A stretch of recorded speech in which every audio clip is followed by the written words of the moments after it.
J'aimerais remercier Jean pour sa belle présentation. Jean vient de la même industrie que nous et c'est pas une coïncidence si on partage plusieurs des mêmes idées. Vous allez voir à travers ma présentation qu'il y a certains points qui reviennent, mais ils vont être présentés d'un point de vue de la petite firme, de la petite entreprise de services locale qui sert un marché qui est un peu plus local qu'Intellibill.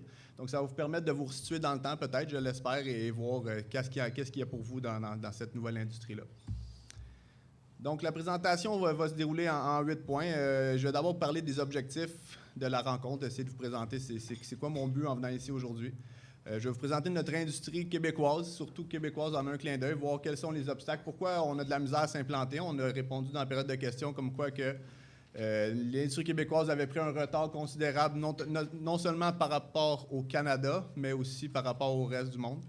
Ensuite, je vais vous parler des simple steps, des étapes rapides, comment faire une bonne implantation du BIM, comment arriver à des résultats rapidement, quelles erreurs ne pas faire. La firme CADMAX travaille en 3D depuis plus de 10 ans. Entièrement en 3 dimensions. Nos livrables peuvent être 3D, 2D à la demande du client. Donc, on a fait des erreurs qu'on aimerait vous faire part et peut-être essayer de vous éviter de les refaire. Ensuite, je vais vous parler de comment créer de la valeur et vous présenter 3 projets sur lesquels on a utilisé différents processus visant justement à créer de la valeur en amont dans l'équipe de conception. Donc, les objectifs de la rencontre, il y en a 3. D'abord, intéresser les non-initiés à entreprendre le virage BIM. Il y en a souvent dans la salle. Ensuite, convaincre les sceptiques, parce qu'il y en a toujours un certain pourcentage qui ne croient pas aux vertus du BIM, aux vertus de ces nouvelles technologies, en vous présentant quelques success stories. Et ensuite, partager avec les experts, parce qu'il y en a certainement aussi dans la salle, quelques trucs et astuces, quelques idées qu'on a eues et qu'on a mis de l'avant sur différents projets. Donc, notre industrie en un clin d'œil. Quelques caractéristiques générales de l'industrie de la construction au Québec.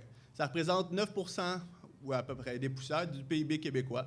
Donc, c'est une industrie qui est très présente. On parle d'un dixième des dollars qui sont rapportés au Québec sont dans cette industrie-là. Environ 5 dans l'industrie non résidentielle. La majorité des gens dans la salle, je crois, sont de l'industrie non résidentielle. On observe qu'il y a peu d'investissements en R&D par rapport à d'autres industries de pointe comme la pharmaceutique, les hautes technologies, l'aéronautique. La construction a des investissements qui sont de beaucoup inférieurs à ceux que l'on voit dans les autres industries. C'est aussi une industrie très fragmentée. On parle de 70 à 80 des entreprises qui comptent moins de 10 employés, ce qui fait que sur une équipe de projet, bien, on risque d'avoir de multiples entreprises qui y travaillent. Maintenant, la structure du marché. Il y a des choses qu'on ne prend pas souvent le temps de s'arrêter pour réfléchir, mais le end-user, dans le cas présent, c'est le propriétaire de la bâtisse. C'est lui qui gouverne l'aspect final du produit. Dans la production manufacturière, on ne voit pas ça souvent. On parle de type push, c'est-à-dire qu'on a une idée de produit, on développe un produit, on met le produit en production, on vend le produit. Et le consommateur a peu ou pas eu l'opportunité de décider qu'est-ce que le produit va avoir l'air. Dans la construction, c'est tout à fait le contraire. C'est le propriétaire qui a une idée de bâtisse et qui décide, moi, je veux un produit bien précis. Mais ça change énormément la manière dont on va faire on va mener le processus à terme. Ensuite, c'est un produit qui est très complexe, qui implique des expertises très variées. Ce qui fait que c'est très difficile d'intégrer verticalement et horizontalement notre industrie. Je fais toujours le parallèle avec l'industrie manufacturière. Une compagnie peut décider d'intégrer verticalement son industrie et de produire de A à Z de produits. Dans la construction, on voit peu ou pas ça. En tout cas, je ne connais pas d'entreprise qui peut se dire avoir tous les services, toutes les disciplines, tous les corps de métier à son actif. Ensuite, ce qu'on voit souvent, c'est des équipes de projets multidisciplinaires et multi-entreprises. Et très souvent sans aucune entente contractuelle. Donc, dans son état actuel, c'est sans entente contractuelle. Ça nous donne ce genre de modèle-là. Donc, le cercle étant un projet, il y a 3 ressources provenant de 3 disciplines et de 3 entreprises différentes, ce qui fait que ça augmente de beaucoup la complexité du projet. Toujours dans la structure du marché, on en a parlé tout à l'heure, que la structure traditionnelle est incompatible avec l'innovation et la collaboration. La structure design, bid, build est un gros frein. Et aussi, ce qu'on voit beaucoup au Québec, mais aussi au Canada, le fait que le plus bas soumissionnaire l'emporte est un gros frein à l'innovation, un gros frein à l'implantation du BIM. Parce qu'il y a comme une cassure entre la phase de conception et la phase de construction. Ce qui fait qu'il ne peut pas systématiquement y avoir de collaboration entre les deux équipes. Donc, il en résulte un faible taux d'adoption des nouvelles technologies comme le BIM, mais aussi comme le Design Build et le Integrated Project Delivery. C'est toutes des choses qui font que notre industrie québécoise traîne de la patte. Maintenant, les entreprises, la manière qui sont construites, il y a peut-être aussi des choses là-dedans qui font qu'on a pris un certain retard. Les petites entreprises, comme la mienne, comme de nombreuses entreprises au Québec, ont une structure organisationnelle très aplatie. Ils ont peu ou pas de budget ou de ressources qualifiées pour faire de la R&D. Tout est tout le temps pressant, tout est tout le temps en retard, ce qui fait qu'on repousse toujours à plus tard l'idée de faire de l'innovation, l'idée de pousser en avant nos idées. Et dans la grande entreprise, ce qu'on voit, c'est que souvent, les entreprises grossissent suite à des acquisitions. Donc, leurs sièges sociaux sont décentralisés. Il y en a un à Québec, un à Montréal, un à Trois-Rivières. Et il y a une structure matricielle, donc par département, mais aussi par projet, ce qui fait que c'est très difficile de gérer une implantation d'une nouvelle technologie, très difficile de gérer le BIM. Toujours dans la structure organisationnelle, il y a une culture de l'innovation qui est très difficile à implanter. Pourquoi? Bien, pour les raisons que je viens de vous nommer avant. Il y a un transfert de connaissances difficile. C'est jamais le bon moment. Les projets sont tout le temps rush. Et les équipes de projet sont démantelées tranquillement, pas vite, jusqu'à la fin du projet. Donc, on a une équipe qui a une connaissance, qui a acquis une expertise durant le projet, qui pourrait apporter une plus-value à la connaissance globale de l'entreprise, mais on enlève les ressources une à la fois jusqu'à temps que le projet soit complété. Donc, il n'y a jamais de moment où est-ce qu'on peut dire voici, on s'arrête et on garde l'historique, on garde les acquis et on les cristallise en tant que connaissance d'entreprise. On voit aussi une mauvaise centralisation des informations de projet. Donc, dans les petites entreprises, il y a un système de collecte qui est souvent inexistant, donc peu ou pas de système de collecte. Et dans les grandes entreprises, suite à une décentralisation, on observe plusieurs systèmes en parallèle. Chaque gestionnaire de projet va avoir son courriel, sa manière de gérer ses informations, sa manière de gérer ses projets.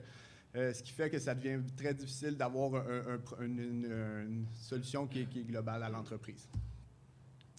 Donc, résultat, des méthodes désuètes, des dépassements de coûts et une insatisfaction générale. Mais pendant ce temps en Chine, et on a vu 2 projets très intéressants, laissez-moi vous en présenter un troisième qui m'a frappé pas mal. Ça va prendre 2 minutes encore.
Donc, le compteur que vous voyez, juste pour ceux qui n'avaient jamais vu cette vidéo-là, c'était des heures.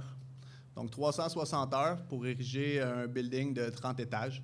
Ça s'est fait en Chine. C'est sûr qu'il y a eu un gros travail en arrière dans les usines, mais c'était pour vous démontrer que partout à travers le monde, les compagnies s'organisent, collaborent, travaillent entre elles pour justement livrer des résultats qui dépassent complètement l'entendement. Je crois que dans notre structure actuelle, ce projet-là, en 15 jours, peut-être qu'on aurait eu l'amorce d'une demande de permis ou de je sais pas quoi. Bref, c'est pas pour critiquer, c'est juste pour vous démontrer qu'on a beaucoup de travail à faire en tant qu'industrie, en tant que collectivité pour rattraper, si vous voulez, notre retard et offrir de la compétitivité à l'international pour que nos firmes puissent s'exporter et que ça soit pas l'inverse, que les firmes internationales viennent chez nous pour construire nos propres projets. Donc, maintenant qu'on a cerné le problème, comment qu'on peut le régler? Donc, pour ceux qui sont nouveaux avec le BIM, qui connaissent plus ou moins ça, je propose qu'on coupe la poire en deux. Donc, j'aime utiliser deux termes pour définir le BIM. D'abord, le BIM en vase clos et ensuite le BIM collaboratif. Donc, c'est sûr que dans un premier temps, avant de vouloir collaborer avec les autres, avant de s'ouvrir vers le monde, il faut nécessairement maîtriser sa technologie et faire du BIM en vase clos. Juste cette étape-là qui consiste à implanter un logiciel, à le roder, à définir nos nouvelles méthodes de travail, notre identité en tant que firme qui fait du 3D, que firme qui est capable de livrer des modèles, c'est un gain certain pour l'entreprise. Donc, cette étape-là est cruciale et précède le BIM collaboratif qui consiste justement à s'ouvrir vers le reste du monde pour offrir des services à valeur ajoutée. Donc, pour l'implantation du BIM, une chose qu'il faut vraiment prendre conscience, c'est que c'est une innovation de rupture. Comparativement au CAD, qui, impliquait une nouvelle technologie qui était l'utilisation de l'ordinateur pour générer des plans, les processus sont sensiblement restés les mêmes à travers. Toutes les étapes sont restées dans le même ordre, la vérification, toutes ces choses-là ont plus ou moins changé, si ce n'est que l'outil qu'on a utilisé pour arriver au résultat. En ce qui concerne le BIM, tous les processus sont remis en question. Certains naissent, d'autres disparaissent. Il faut être capable de voir justement la pertinence de garder certains processus et la pertinence de créer certains processus. Donc, quand cette prise de conscience-là aurait été faite, on est prêt à aborder le virage BIM. Pour ce qui est de l'achat du logiciel, quelques petites notes. Il faut penser à répondre à ses besoins avant tout. On a parlé de multiplateformes, on a parlé qu'on essayait de ne pas pousser sur une en particulier. Puis les dangers de pousser sur une en particulier, c'est qu'on peut observer des cas comme Microsoft où est-ce qu'il y a une barrure technologique, où est-ce qu'on se trouve aux prises avec un système d'exploitation. Pourquoi on l'a? Parce que c'est le meilleur? Non, parce que tout le monde l'a. Puis parce que tout le monde l'a, on l'a. Puis ça finit que c'est pas nécessairement la solution la plus optimale. Donc quand on fait l'étude du choix d'une solution, c'est vraiment de mettre ses besoins en avant, ses besoins de l'avant. Et non pas ce que le compétiteur fait, ce que l'autre fait, parce qu'en bout de ligne, un logiciel a une durée de vie dans le temps. Certains vont garder la pole pendant des années, d'autres vont garder la pole pendant quelques mois seulement, mais ça reste d'être capable de répondre à ses besoins. Et un conseil que je peux donner, c'est d'évaluer les possibilités d'interfaçage, parce que justement, nos collaborateurs ne travailleront peut-être pas avec le même logiciel que nous. Donc, il faut être capable de s'exporter, de partager l'information. Maintenant, pour ce qui est de l'implantation, l'implantation d'une technologie BIM, ça implique un gros changement au sein de l'entreprise. Et il ne faut pas le négliger, il ne faut pas penser que ce changement-là va se faire tout seul, que les gens vont accepter tout simplement qu'on va redéfinir leur manière de travailler. Il faut faire une gestion du changement qui commence par la direction, qui doit elle-même être convaincue à 100% que c'est la bonne voie à suivre pour son entreprise. C'est la seule manière d'arriver à un consensus auprès de tout le monde que, voici, ça ne sera peut-être pas parfait dans les premiers temps. Ça va être un processus itératif, c'est-à-dire qu'il va falloir faire des essais-erreurs, il va falloir se tromper, livrer quelque chose qui n'est peut-être pas comme on aurait souhaité, mais pour, en bout de ligne, livrer un produit de qualité supérieure dans des délais qui sont moins, donc sauver du temps et de l'argent. C'est ce que tout le monde cherche à faire. Il faut aussi approcher les gens comme quoi que le BIM ne va pas les mettre à la rue, que ça ne va pas couper des emplois, mais que ça va plutôt créer des nouvelles responsabilités, des nouveaux défis à saisir pour chaque membre d'équipe. Donc, avec cette approche-là, on arrive avec des gens qui vont vouloir justement sauter dans le projet puis s'impliquer le plus possible. Mais il faut aussi tenir en compte que le logiciel implanté n'est pas clé en main. Peu importe ce que les compagnies de logiciels vont nous dire, le logiciel doit être paramétré, doit être adapté, rodé et vraiment harmonisé à nos processus d'affaires. Donc, de penser qu'on va acheter un logiciel puis que 2 semaines après, tout va être fonctionnel puis qu'on va être super performant, c'est faux, ça n'arrivera pas. Puis il faut vraiment vivre ce processus-là de A à Z, comprendre notre outil, puis être capable d'en tirer le meilleur. Toujours dans l'implantation, il faut trouver un champion. Une personne qu'on appelle BIM Coordinator, BIM Manager, il y a plein de noms qui existent dans l'industrie. Moi, j'aime bien utiliser le champion. Le champion va être la personne ressource pour toute l'équipe. On lui demande du leadership, de la ténacité, en d'autres termes, être un pitbull, parce que il y a beaucoup de choses qui vont devoir être redéfinies, des standards, des manières de faire. Il y a des petites crises à l'interne qui vont arriver. Donc, on a besoin d'un pitbull qui a des capacités organisationnelles supérieures, donc qui est capable de gérer cette implantation-là, voir les étapes, arriver avec des jalons, donner des résultats, mais aussi avoir des capacités techniques, donc d'être capable d'apprendre par lui-même, parce qu'il y a beaucoup de réponses dans les logiciels, dans l'implantation du BIM, qui n'existent pas nulle part. C'est sûr qu'il y a des communautés sur l'Internet, il y a des forums, il y a un paquet de trucs, mais souvent, il faut être capable d'aller au-delà de ça et de comprendre sa propre technologie. Ce que je suggère, ce n'est pas toujours le cas pour toutes les entreprises, mais il faut permettre aux champions de se consacrer exclusivement à sa tâche. J'en parlais qu'il y avait un département de R&D, un département d'informatique. Ça aide beaucoup, puis il y avait même mis ça dans ses facteurs de succès, et j'insiste sur ce fait-là, que si vous n'avez pas une personne, au moins, par entreprise qui peut se dédier à sa tâche à 100%, mais vous allez avoir de la misère à ne pas échelonner ce projet-là d'implantation sur des mois, voire des années. Donc, le plus d'argent vous investissez au début, le plus vite vous allez voir des résultats et le plus vite vous allez être compétitif avec votre nouvel outil. Maintenant, la formation. Donner une formation de base à tout le monde. Si ce n'est pas possible, donner une formation de base à vos personnes clés. Et préconiser des formations à l'externe pour vraiment que les gens qui vont suivre la formation puissent sortir du bureau et se dédier entièrement à leur formation plutôt que de faire un petit bout, whoop, téléphone, faire un petit bout, whoop, un courriel, faire un petit bout, whoop, c'est l'heure du lunch. Fait qu'en bout de ligne, le projet d'apprendre le logiciel ne sera pas le projet principal. Il va toujours rester ancré dans ses fonctions qui sont multiples. Et aussi viser une implantation processus par processus. Souvent, on entend l'idée de projet pilote. L'idée de projet pilote n'est pas mauvaise, mais il faut que ce soit un projet à bas risque ou un projet qui n'est pas pressant. C'est pourquoi que je propose d'utiliser une implantation qui est plus processus par processus. Donc, comment, avec le logiciel 3D, on pourrait sauver du temps? Quels sont les processus qui nous coûtent le plus cher actuellement et comment on pourrait régler ces problèmes-là en utilisant notre solution 3D? Donc, tranquillement, un à un, intégrer les processus les plus payants dans le logiciel 3D et continuer à faire les autres choses de la manière classique. Ce que ça fait, c'est que ça va créer un effet de momentum, puis les gens vont voir que, OK, bon, on ne se garoche pas en fou, on ne va pas apprendre à faire ce projet-là n'importe comment, on ne va pas livrer un résultat qui est erroné. On va faire une étape, on va la maîtriser, puis on va emmener l'autre étape suivante après. Dans le fond, dans l'implantation, j'en ai parlé un petit peu tout à l'heure, mais je vais insister là-dessus, ne pas reproduire les vieux processus. Il y a des processus que l'ère du CAD ont emmené qui ne peuvent plus exister. Il y a certains qui vont disparaître, d'autres qui vont naître. Il faut être capable de voir ça. Puis il faut accepter que le standard CAD qu'on a dépensé 50 000 $ pour développer au fil des ans, mais on va peut-être prendre le standard CAD et le mettre de côté à 100% sans rien en retenir. Donc, c'est d'accepter que la balle continue de tourner puis que nos anciennes technologies ne sont plus valables. Donc, de sortir un petit peu de notre carcan habituel, que c'est comme ça qu'on a toujours fait ça. Justement, on a un outil qui nous permet de ne plus faire les choses comme on les a toujours faites. Et finalement, documenter en détail les processus clés. Dans les logiciels 3D, pour ceux qui les utilisent, il y a 100 manières de faire chaque chose.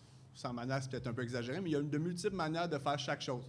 Sur ces manières-là, il y en a peut-être 3 ou 4 qui sont optimales. Et il faut trancher sur une, sinon vous allez avoir un gros manque d'uniformité dans vos modèles. Donc, toutes les étapes clés de votre processus, les documenter et obtenir le consensus de vos personnes clés pour dire, bon, il y a 3 manières de faire, il faut qu'on en choisisse une. Laquelle, en tant qu'entreprise, on va utiliser pour arriver à ce résultat-là. Une fois que tout le monde est d'accord, on le documente et ça devient, si vous voulez, la méthodologie devient le bébé de tout le monde dans l'entreprise. Le respect des procédures devient l'affaire de tous. C'est très difficile à y arriver, mais c'est très payant. Donc, l'entretien. Il faut continuer d'investir dans le développement. Il ne faut pas penser que quand on se dote d'une solution BIM, on va payer 6 mois d'une personne, un champion, comme je disais tout à l'heure, 1 an, puis après ça, bon, mais c'est beau, j'ai fini, je fais du BIM, puis je suis très bon là-dedans. Il faut continuer d'investir et s'assurer que son champion est en contrôle. Donc, faire des suivis constants. Où est-ce que tu en es dans ton implantation? Les nouvelles versions? Est-ce qu'il y a des nouvelles fonctionnalités? Quels sont les processus qui ne fonctionnent pas bien? Est-ce qu'on fait bien de les faire en 3D? Peut-être qu'il y a certains processus qu'il faut tout simplement faire marche arrière parce que ce n'est pas la meilleure manière de les faire au moment présent avec les technologies courantes. Ensuite, le développement et l'entretien du système doit devenir la responsabilité de tous. C'est comme ça que vous allez obtenir des bons résultats. Il ne faut pas que ce soit un patron qui tape sur les doigts et les employés qui cherchent par tous les moyens à faire les choses différemment. Il faut aussi former le personnel sur les sources de gaspillage. On parle de production à valeur ajoutée. Du temps, ça se gaspille. Des clics inutiles, ça se fait. Puis il faut former les gens pour qu'ils soient capables d'identifier, dans ma journée de travail, à quel moment est-ce que j'ai passé 10 minutes à attendre après le logiciel ou à quel moment j'ai fait une séquence de 8 clics consécutifs tellement de fois que je sais exactement où est-ce que les boîtes du logiciel vont ouvrir, que ma souris est déjà rendue d'avance puis je suis prêt à aller faire le clic suivant. Donc, c'est d'emmener les gens à voir ces étapes-là comme des sources de gaspillage, puis de les former à vous le dire pour justement trouver des améliorations à ça. Parce qu'on a la chance de vivre à une époque où les logiciels sont pratiquement tous, sont pas open source, mais ils ont ce qu'on appelle des API qui permettent justement d'aller au-delà des limites du logiciel. Donc, ça se complète un petit peu la phase BIM collaboratif. Maintenant que vous êtes en plein contrôle de vos outils, que vous êtes capable de livrer un produit de haute qualité, bien, il faut s'ouvrir vers le monde parce que vous allez voir qu'à un moment donné, vous allez atteindre la limite, la règle de Pareto 80-20, mais l'investissement que vous allez devoir mettre pour continuer d'améliorer vos processus, bien, ne sera plus rentable par rapport aux gains que vous allez en retirer par la suite. Maintenant, comment on s'ouvre vers le monde? Fait que le BIM collaboratif. La création de valeur. Ce que je propose, c'est de redéfinir les livrables et optimiser au-delà de ses propres murs. Une fois que je crois que je maîtrise mon processus, comment est-ce que je pourrais le livrer au client d'une meilleure manière? Comment est-ce que je pourrais... quel logiciel mon client utilise? Quelle plateforme il utilise? Quelle machine il utilise dans son usine si on parle de fabrication? Comment est-ce que je pourrais lui présenter l'information pour qu'elle soit meilleure? Dans le but d'éliminer la redondance. Si je fais une opération de vérification et que je sais que mon client l'a fait, bien, il y a peut-être moyen de transformer cette opération-là pour qu'elle soit faite une seule fois par la bonne personne. Donc, de mettre la bonne compagnie à faire le bon travail au bon moment. Faciliter la coordination et développer des relations d'affaires basées sur la confiance. On parlait de BIM Execution Plan, mais en tout cas, dans mon expérience à moi, j'en ai pas vu sur aucun projet de BIM Execution Plan. Ce que j'ai vu davantage, c'est des partnerships one-on-one, c'est-à-dire on s'entend bien, on travaille bien ensemble et on va faire du BIM entre nous autres. Donc, comment est-ce qu'on peut travailler ensemble pour aller chercher le maximum avec les technologies qu'on a et le projet auquel on fait face? Donc, je ne dis pas que le BIM Execution Plan n'est pas valable, il est probablement, je ne l'ai juste pas vu et je pense que ça commence par des compagnies qui décident de s'organiser entre elles sans entente contractuelle nécessairement, seulement sur des bonnes relations d'affaires, des saines relations d'affaires pour dire, regardez, on va le faire ce projet-là, on va le livrer à temps dans les délais avec le budget qu'on obtient. Donc, juste quand on prend ce mindset-là, on arrive à laisser de côté nos égos, laisser de côté c'est la responsabilité, qu'est-ce qui appartient à qui. On fait seulement penser à l'objectif qui est de livrer le projet. Donc, c'est nécessairement, ça va nous obliger à devenir indispensable. Puis c'est l'objectif que vous devriez viser en tant que compagnie qui fait du BIM. Maintenant, un item qu'on ne parle pas souvent, c'est le I du BIM. Dans le fond, il faut se rendre compte que le modèle n'est rien d'autre qu'une base de données virtuelle avec une représentation graphique qui nous permet, au lieu de voir seulement des chiffres, d'avoir des solides, l'effet de 3 dimensions, l'effet de profondeur. Chaque corps de métier ajoute des données dans un format différent pour représenter des concepts différents. Donc, une fois qu'on a pris conscience de ça, il faut accepter que le fait que les données ne sont pas toujours directement utilisables et qu'un traitement préalable est toujours ou presque toujours requis. Donc, de se dire « Ah, le logiciel ne me permet pas de faire de l'interopérabilité », peut-être, mais qu'est-ce qui te permet de faire? Quel est le format qui te donne à l'heure actuelle, en 2012? C'est quoi le format qui est d'export? Bon, est-ce qu'on peut le prendre? Qu'est-ce qui est bon là-dedans? Est-ce qu'on est capable de le lire? Est-ce qu'on est capable d'en sortir une certaine partie? Ça a de la valeur, puis dans le fond, ça consiste seulement à ne pas attendre après les compagnies de logiciels. Who cares? C'est pas important. Donc, pour arriver à faire ça, pour arriver à maîtriser le I du BIM, il faut engager ou former un programmeur pour être capable de devenir indépendant. Donc, est-ce que tu peux me donner ça? Oui, je peux. C'est quoi ton format? Envoie-moi là, je vais te le faire. C'est sûr et certain que ça fait du repeat business, puis ça crée veut pas, une certaine forme de dépendance de vos clients envers votre firme, envers vos capacités techniques à livrer le produit dans le format exact dans lequel ils l'ont besoin. Maintenant, quelques exemples de création de valeur. Donc, un interfaçage entre les modèles 3D et des bases de données. Donc, on s'est développé un logiciel ERP maison qui nous permet de convertir une information entrante, en ce qui nous concerne un courriel, en travail. Et ensuite, de gérer ce travail-là directement dans le modèle. Ça nous permet de faire, une gestion documentaire, mais aussi, deux, de garder un historique du modèle dans les membreux. Fait que si on pose la question au modèle, qu'est-ce qui s'est passé sur tel membreux, puis le client veut savoir pourquoi tu as fait telle ou telle chose, bien, on a toute l'information qui est rentrée. Tu m'as envoyé tel document tel jour à telle heure, tu m'as envoyé telle réponse, c'est pour ça que j'ai fait ça, et ça donne une justification. Donc, ça enlève un gros risque de notre part en ce qui a trait aux responsabilités. Donc, ça nous permet d'aller dans les deux directions, back and forth, et de transformer un travail ou une information entrante en travail et ensuite en historique dans le modèle. Donc, quand le client appelle, d'être capable de lui donner la raison du pourquoi, du comment, dans les 30 secondes ou dans la minute qui suit, généralement, ça fait un « wow ». Il s'attend à se faire dire « je te rappelle demain », puis il reçoit la réponse dans les 2 minutes. Pourquoi? Parce que toute l'information est à portée de la main. Juste à poser la question au modèle, qu'est-ce qui s'est passé ici, et j'ai toutes les réponses. Puis je suis même capable de les refouiller dans ma base de données puis de lui renvoyer les 4 courriels qui ont attrait à cette membre-là en particulier, ou à cette section-là du modèle, ou à cette section-là de la bâtisse. Maintenant, un autre exemple de création de valeur, synchroniser des modèles de structure et de fabrication. Donc, on parle de valoriser la géométrie. Les ingénieurs, les architectes ont passé beaucoup de temps et beaucoup de sueur qui a été dépensée à créer des beaux modèles précis le plus efficace possible. Il faut réutiliser ces géométries-là le plus possible. Si le modèle n'a pas été fait avec précision, parce qu'on en a parlé tout à l'heure que le niveau de précision requise diffère d'une discipline à l'autre, il y a quand même des concepts à retirer, il y a quand même des trucs qui ont été dimensionnés avec précision. La dalle de béton, où est-ce qu'elle se termine, les fenêtres sont positionnées à quel endroit. Ces choses-là ont de l'importance pour les architectes ou pour les ingénieurs. Donc, d'être capable de reprendre ces modèles-là puis de les rentrer directement dans un modèle de fabrication, bien, ça nous permet de sauver du temps puis d'être capable de retourner cette information-là. Donc, de coordonner les interférences.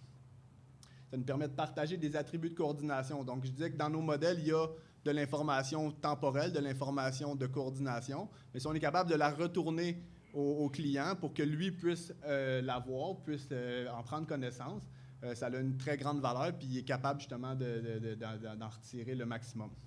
Ça réduit les délais parce qu'on travaille avec des modèles plutôt que des plans. Donc, dans la phase de conception, le modèle est toujours fini avant les plans. C'est l'étape que personne ne veut faire, de faire les plans structure, les plans d'architecture, de finaliser le travail. Donc, du moment que le modèle atteint un niveau de précision acceptable, où est-ce que tous les éléments sont là, où est-ce que toutes les choses ont été coordonnées, on peut tout de suite passer le modèle à l'étape suivante, qui est l'étape de la fabrication. Maintenant, un autre exemple, approbation des dessins d'atelier en 3 dimensions. On l'a observé, on a mis ce projet-là de l'avant avant Noël. Puis ça nous a donné des résultats qui nous ont surpris nous-mêmes. On parle d'une approbation des dessins d'atelier de 3 à 4 fois plus rapide. S'il y a des ingénieurs dans la salle, des ingénieurs en structure, souvent dans leur travail quotidien, la partie qu'ils aiment le moins, c'est de recevoir une pile de 600, 1000, 2000 dessins d'atelier à approuver. Ils regardent ça, ils disent « ouais, je vais aller me chercher du café, puis je vais partir. » Bang, bang, bang, étampe, c'est beau. Donc, en permettant aux ingénieurs du projet de sauver beaucoup de temps sur l'approbation, on devient indispensable dans l'équipe de projet. Ça permet aussi aux ingénieurs d'avoir une meilleure compréhension de ce qu'on a voulu présenter. Pourquoi ils l'ont fait comme ça? Un schéma 2D, c'est pas comme ça qu'on voit le monde. Le monde, on le voit en 3 dimensions. Donc, si on est capable d'avoir une approbation en 3 dimensions, on facilite de beaucoup la compréhension des gens. Ne nécessite aucune licence. Chaque compagnie de logiciels offre différentes plateformes. Nous autres, on s'en est développé une parce qu'on trouvait qu'il y avait matière à amélioration, mais il y a des outils qui existent sur le marché déjà free of charge pour faire de l'approbation, pour faire du partage de modèles d'un logiciel à l'autre. Et ça permet une intégration quand l'ingénieur a mis les statuts dans chaque membre. Je vais peut-être juste zoomer pour que vous ayez une idée. En fait, on a un modèle à droite. On a l'ingénieur qui ferait l'approbation, voit les sketchs d'ingénierie qui ont été utilisés pour faire les connexions à chaque bout d'une membrure, peut voir les questions qui ont été posées, peut voir le dessin d'atelier et ensuite peut voir toutes les propriétés géométriques de la pièce ou de l'assemblage en question pour finalement prendre le menu déroulant et dire « j'approuve ce travail-là, ça a été bien fait, ça a été fait convenablement ».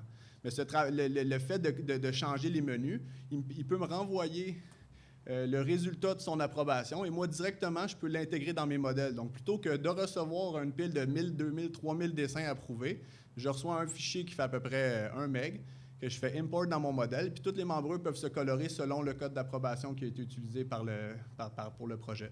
Donc, en quelques minutes, je sais, bon, j'ai 2000 dessins, j'en ai 1999 qui sont approuvés, puis j'en ai une qu'on a fait une petite erreur. Maintenant, un autre exemple de création de valeur, des services intégrés. On a été appelé à travailler sur une équipe qui comportait ingénieurs en structure, ingénieurs de connexion et dessin d'atelier. Donc, on a réalisé le travail simultanément, on partageait des modèles et au fur et à mesure que les modèles de structure étaient complétés, on se les faisait envoyer. Aucun plan de structure n'a été fait à l'étape de la conception structurale. On recevait des modèles de microstations, donc en format SDNF. On les faisait rentrer dans notre logiciel de dessin d'atelier qui s'appelle Tekla Structure. On s'assurait que la géométrie, tout était correct, d'après quelques directives que le client nous donnait, mais il n'y avait toujours pas de plan qui avait été fait à cette étape-là. Ensuite, on a fait l'ingénierie de connexion. On a généré tous nos sketchs, tous nos trucs. On est allé mettre les sketchs dans chaque membre, ce qui nous a permis de générer un mapping des connexions en 3 dimensions. Et une fois que ce processus-là a été fait et approuvé, ça nous a permis directement dans le modèle de Tekla de faire les plans de structure et les plans d'érection de montage au même moment. Donc ça, c'est un exemple du fait qu'on parlait de modèle unique tout à l'heure. En fait, le modèle unique, il n'y a pas eu lieu dans ce cas-là, mais le processus a été très lisse. Les ingénieurs en structure ont fait leur modèle en 3D, nous ont passé la balle, on a fait les connexions, puis ensuite, on a généré le plan de structure tel qu'il aurait été généré par l'ingénieur en structure. Donc, lui s'est concentré à nous donner des modèles 3D qui étaient très précis. Il mettait dans ses membrures de l'information de coordination. Attention à ci, attention à ça. On était capable de synchroniser ces modèles. Donc, quand on reçoit un set de structures modifié, il y a un travail pour les dessinateurs de dire, bon, quels sont les changements? Parce qu'on est toujours pressé pour relâcher le modèle de structure. Et tous les changements ne sont pas nécessairement ennuagés. Et c'est un gros travail pour les dessinateurs de tout repasser chaque plan. Alors que là, on avait des modèles 3D. Puis, du moment qu'on a un modèle 3D puis un deuxième modèle 3D qui vient de la même machine, on est capable de les comparer systématiquement. Enfin, on était sûr de pogner tous les changements qui avaient été faits dans le modèle de structure. En bout de ligne, il en a résulté un nouveau livrable qui était un espèce de plan hybride, c'est-à-dire un plan de structure et un plan de montage en même temps. Et un livrable 3D entièrement coordonné pour entrer en phase de construction. Donc, ça réduit, qu'on parlait de réduction de risque tout à l'heure. Mais pour le contracteur général qui va prendre ce projet-là par la suite, ou pour le fabricant d'acier qui va aller fabriquer la structure, de recevoir un modèle, de recevoir un set de plans d'atelier au complet, puis d'avoir une liste de matériel qui dit que le projet va peser 338,5241 tonnes, je pense que il va mieux dormir le soir après avoir donné son prix que de recevoir des plans de structure qui ont été faits très rapidement parce que le délai l'exigeait. Il faut qu'il donne un prix sur des concepts qui sont incomplets. Maintenant, création de valeur toujours, Design Assist. Contrat de consultation aux disciplines clés durant la phase de conception. Donc, on parlait de s'impliquer le plus tôt possible dans la phase de conception, justement parce que les gens, les sous-traitants et du contracteur général ont une expertise. Chaque sous-traitant du contracteur général a une expertise. J'en parlais tout à l'heure que Canam ou Intellibel a une expertise en construction. Les modeleurs ont une expertise de détecter rapidement des dimensions manquantes sur des plans. Donc, de plus tôt on rentre ces compagnies-là dans le jeu, même s'ils n'ont pas le contrat par la suite, ils vont être capables d'améliorer le produit qui va sortir des bureaux d'ingénieurs, des bureaux d'architectes, parce qu'ils vont avoir emmené le regard critique de constructeurs, le regard critique de modeleurs sur la situation. C'est des contrats indépendants du contrat de construction. Donc, il n'y a pas, si le propriétaire veut, comme on dit, tirer la plug en bon français après la phase de conception parce que son projet a été mis sur les tablettes, il n'y a plus le financement, whatever. Il n'y a pas des contrats de construction avec le fabricant, avec le dessinateur, avec le contracteur général. Donc, ça réduit de beaucoup son risque et ça réduit de beaucoup le risque du maître d'œuvre parce que le maître d'œuvre a la certitude que le design a été revu, que les grues vont se placer aux bons endroits, que ça s'érige, que les plans de structure sont complets, qu'il ne manque rien, que l'optimisation des matériaux utilisés a été faite. Bref, ça ajoute de la valeur. Maintenant, dans le cadre des projets, j'avais parlé de 3 projets tout à l'heure. Mais d'abord, projet Mosaic Potash Colonsay Expansion Project. On a utilisé la synchronisation des modèles de structure et des modèles de fabrication. On a aussi utilisé les services intégrés. Et finalement, tout au long du projet, on utilisait une interface entre les modèles 3D et une base de données SQL. Maintenant, pour le projet Edmonton International Airport Marriott Courtyard, il y a également eu une synchronisation des modèles de structure et de fabrication. Dans ce cas-là, tout à l'heure, pardon si je reviens un peu, le projet de Colonsay, c'était des modèles qui venaient de microstations. Donc, c'est le projet où il y a eu un travail conjoint, ingénieur structure, ingénieur de connexion et dessinateur. Le projet de Marriott, le modèle de structure avait été fait avec Revit. Donc, ça, c'est le format IFC qui a été utilisé pour rentrer les modèles dans les modèles de structure. Donc, il y a eu une synchronisation des modèles. Il y a eu une interface entre les modèles 3D et la base de données.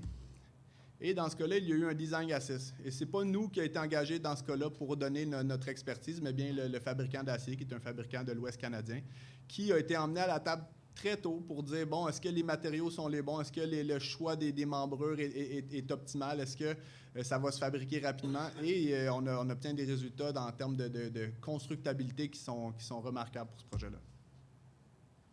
Maintenant, à l'Université d'Alberta, il y a eu une synchronisation des modèles 3D, une approbation complète des dessins d'atelier en 3 dimensions. Puis j'aimerais revenir sur ce processus-là. Souvent, on doit gérer des informations incomplètes au niveau du dessin. Et on nous demande quand même de fournir des dessins d'atelier qui sont incomplets. On se fait dire, mets des nuages sur les dessins et demande l'information. Ce travail-là, pour nous, de générer un dessin alors que le concept peut encore changer, c'est un travail qui est perdu la majorité du temps. Si le concept change, le travail est perdu, on doit refaire le dessin de A à Z. En faisant une approbation de modèle, on nous donnait l'autorisation pour tous les membrures qui étaient problématiques de ne pas générer le dessin d'atelier, mais seulement fournir le modèle avec les questions qui ont été posées, comme je vous ai montré tout à l'heure, pour nous éviter de faire le travail 2 fois, donc de générer le dessin d'atelier pour rien, alors qu'il y a matière à gain ici. Donc, ça a été un projet qui a été très, très, très performant pour nous et pour l'approver, qui était capable, en une demi-journée, une matinée, il était capable d'approuver des milliers de membrures. Ce qui se faisait, il réunissait toute l'équipe de projet, incluant les architectes autour de la table. Il les faisait venir, il me partait le modèle. Et sur un grand écran, il était capable de passer un assemblage à la fois puis de répondre « OK, go, go, go, go ». Donc, les firmes d'ingénierie et d'architectes, dans ce cas-là, ont développé une certaine forme d'expertise en matière de 3D parce qu'ils ont été capables de recevoir le livrable sous une nouvelle forme. Ils ont accepté ce livrable-là et ils ont trouvé ça très performant. Et finalement, l'interface entre modèle 3D et base de données. D'ailleurs, on utilise ça sur tous nos projets. Donc, en conclusion, il faut comprendre son industrie. Il faut assimiler le BIM en vase clos, devenir bon dans notre environnement fermé. Collaborer en amont. Et ultimement, devenir maître de l'information. Gentlemen, start your engine.